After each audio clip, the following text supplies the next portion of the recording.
izwi lokuqala elitholakala incwadi ngokukaLuka isahluko 23 indimana 34 volume chapter 3 verse 24 ofundeka kanje ke uJesu wathi baba bathethelele ngokuba bakwazi abakwenzayo babelana izingubo zakhe benzelana inkatho amen nokho-ke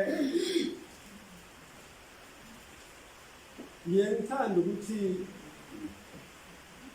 uma ngifunda ngingafundi ngendlela abanye abantu abafunda ngayo noma izinto mangifunda ngiziqondi njengabanye abantu abaziqonda ngayo so niyongibekezelela mhlambe mangakhulumanga ngendlela engiyijwayele kodwa isikhuluma lokhu nami ngeke ngithi mangifunda ngiqonde ngakho amen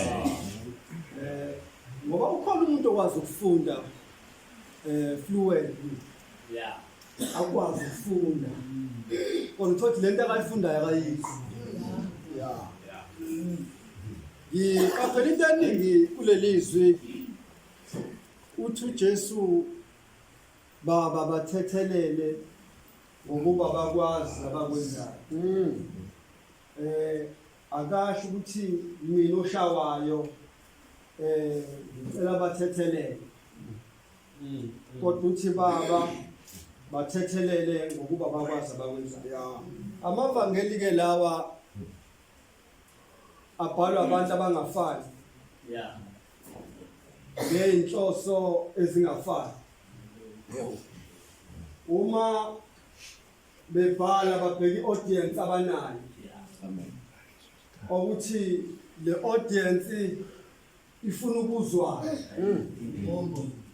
bese bebhala lokho akufanele kuzwakale kuleyo audience abakhuluma kuyona nenhloso zabo azifani futhi nokuzaleka kwabo akufani abazokhuluma ngendlela efanayo uma uMateyu ebhala yena ngokuzalwa uyiJuda ukhathazekile ngamaJuda angamoni uMesiya wabo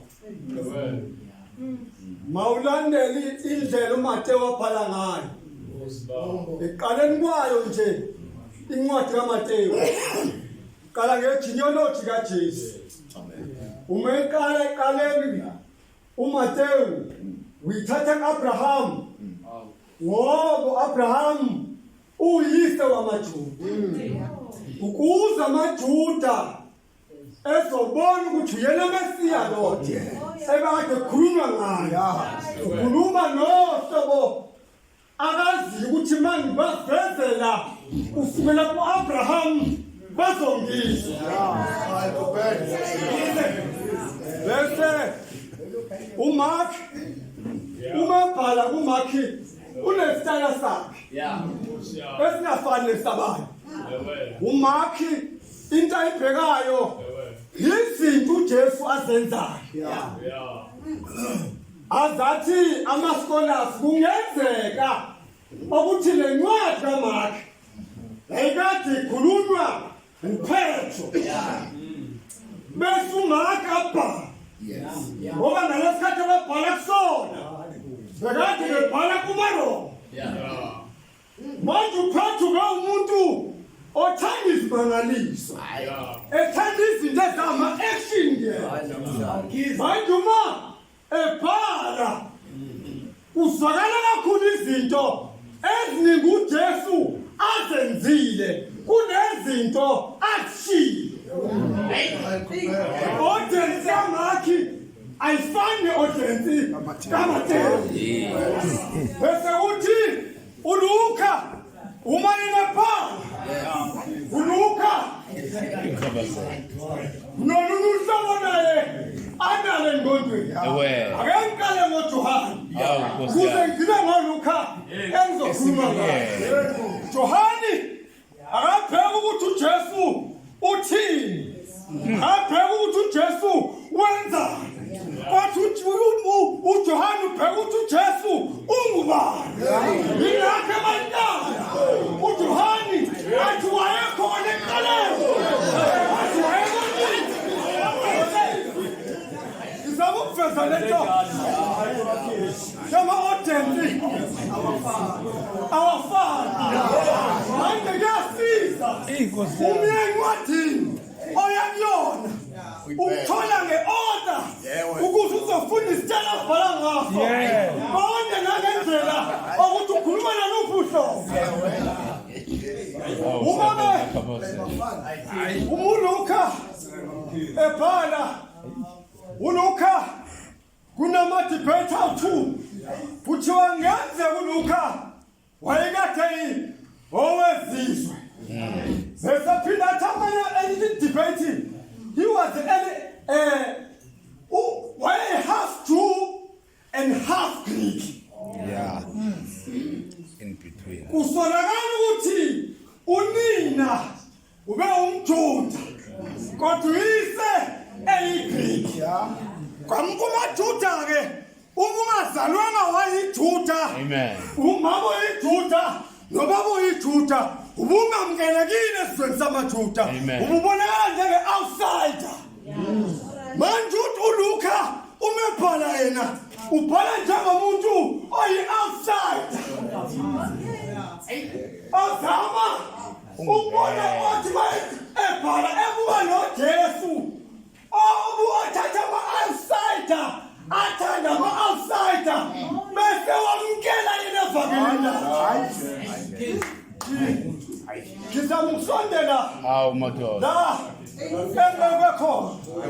That is why uLuka yena umazobhala ukhotha kakhulu kubantu besifazane. Umekala nje ukala ukala ngo-Elizabeth. Akhuluma ngo-announcer kokuzalwa kukaJohane. Ngamanye amagama ngokwamaJuda zukavele kakhulu amaJuda umuntu wesifazane ahleze embeka ngaphansi. Ngenxa ukuthi unina lo ubekade yiJuda uzama ukuthi lo Jesu ke osiza abantu noma lo Jesu engibhala ngaye yena ubengenayo inkinga nabantu besifazane. Ndizama ukusondela la emva kwakhona. Uma uJesu ethi baba bathethelele ngokuba abakwazi abakwenzayo. Okay. Ngibe nalento engididayo. Ngiye ngasho ukuthi angifundi ngendlela abanye abantu abafunde ngayo. Amen. Nginendlela yami yokubuka izinto. Uma abantu abaningi befunda beveza uJesu nalamazwi bathi wayethethela labantu ababemshaya. Wayethethela laba ababemphika. Wayethethela laba ababemthuka. Ababemfela ngamathe. Bese ingqondo yami yadideka ukuthi uma wayethethelela labantu ababemshaya ngaleso sikhathi okusho ukuthi thina asikabi nayo wethu umthethelela. Hayibo.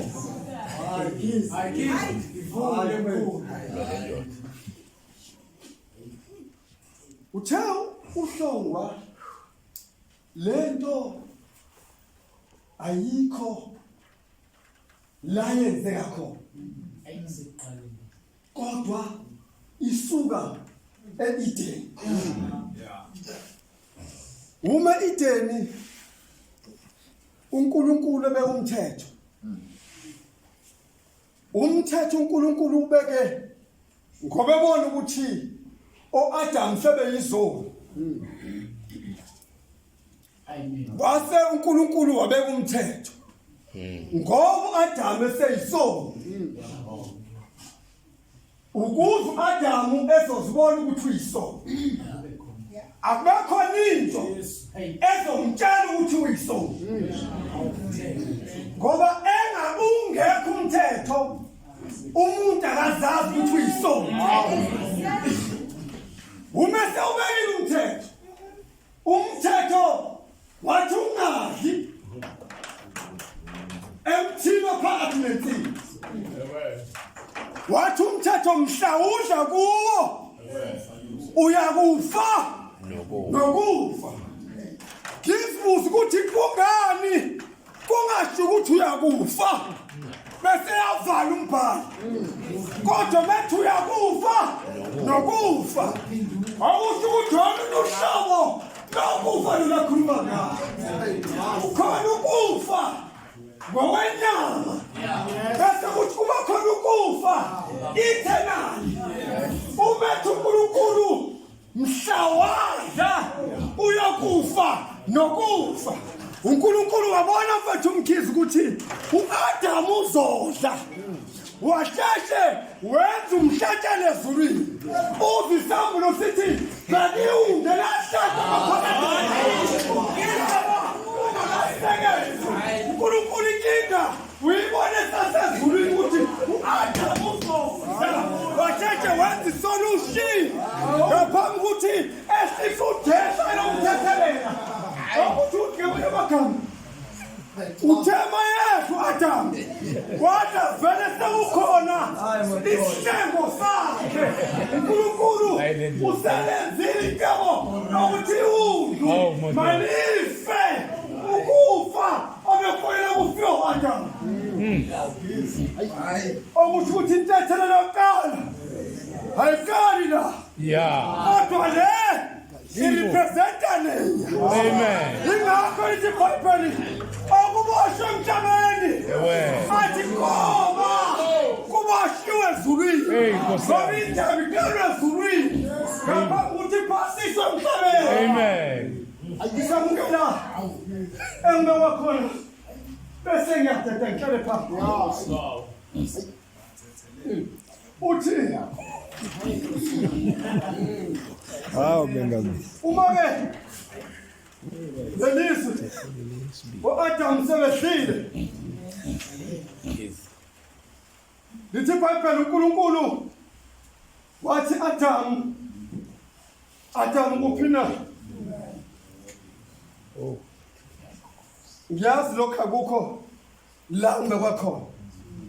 Kodwa ingqondo yami kuyayiphazila noma kuyangididisa. uNkulunkulu ubona izindawo zonke.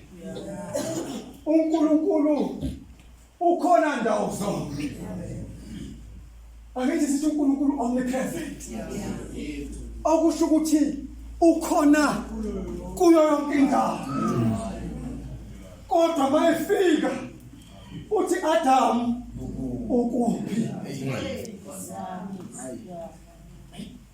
Igama lithi Adamu ke lisho into embili ngizama ukusondela kancane la ngikhona. Into embili igama lithi Adamu lisho a human being bese lisho a humanity. uNkulunkulu uyambona uAdamu ukuthi ukephi. Kodwa inkinga uAdamu lahlekelwa ubuntu. Ngoba umuntu wathi walahleka ubuntu. Kulula kumuntu kulahleka ukwenza into eyisono ngoba umuntu asekho. Ingakho sinabantwana abadlongula abazali babo kulahleka ubuntu. Baba bathathelele abakwazi abakwenzayo. Samusondela lona bese ngihlala phansi. Samusondela kulona bese ngihlala phansi.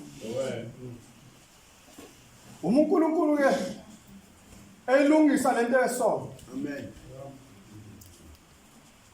Mhlambe kudinga ukuthi siqonde ukuthi isono siyini ngaphambi kokuba understand into ethelele. Ngoba sikwazi uku-understand into ethelelo singasazi isono ukuthi siyini.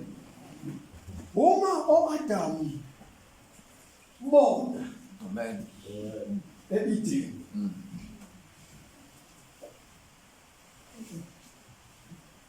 Ukona kuka-Adamu wenza ukuthi uNkulunkulu ahlukane nomuntu. Bese lithi iBhayibheli sonke sasiku-Adamu. U-Adamu wona kanye nathi. Kwenzeka lento ekuthiwa i-epic genetic transfer. Ukuthi ama-genes endoda ehle njalo sinezono esizenzayo esingazi ukuthi sizithatha. Yingakho ingane ekhaya uma ibonakala kubonakala umfana emncane kodwa usethanda amantombazane bese bethi abadala hayi kwawufuzo kwehla ama-genes kaba-aba ehlela emntwaneni. Umuntu asalungisa nomonakalo akakhuluma abamshayayo kodwa wayekhuluma nge-bloodline eyenzeka kusukela ku-Adamu ithi zofika kubaba abamshayayo ngoba uma engayilungisi i-Adamu izongalungi nakuthina. Yingakho iBhayibheli uma limveza uJesu limveze njengo-Adamu wesibili ngoba u-Adamu uhlulekile bese kuthi ngalo wesibili sesiyalungiswa. Amen. Uzolungiswa. Umetha abakwazi abakwenzayo ukhuluma ngaleyo nto eyehla through i-bloodline, eyehla ngama-genes omuntu atholakala umuntu esenza isono engasikoni. Uthi uPawuli athi ngomuntu munye bonke bayafa bese ethi ngomuntu munye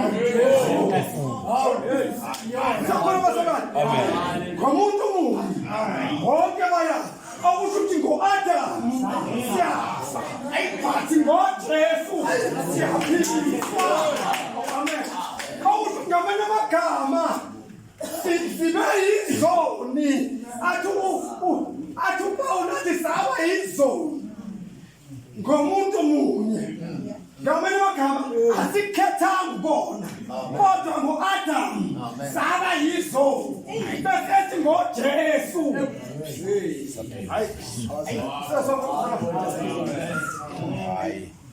Nasi-ke into besimnandi ukuthi asizikhethelanga ukuba yizoni, saba yizoni ngenxa kababa wethu Adamu.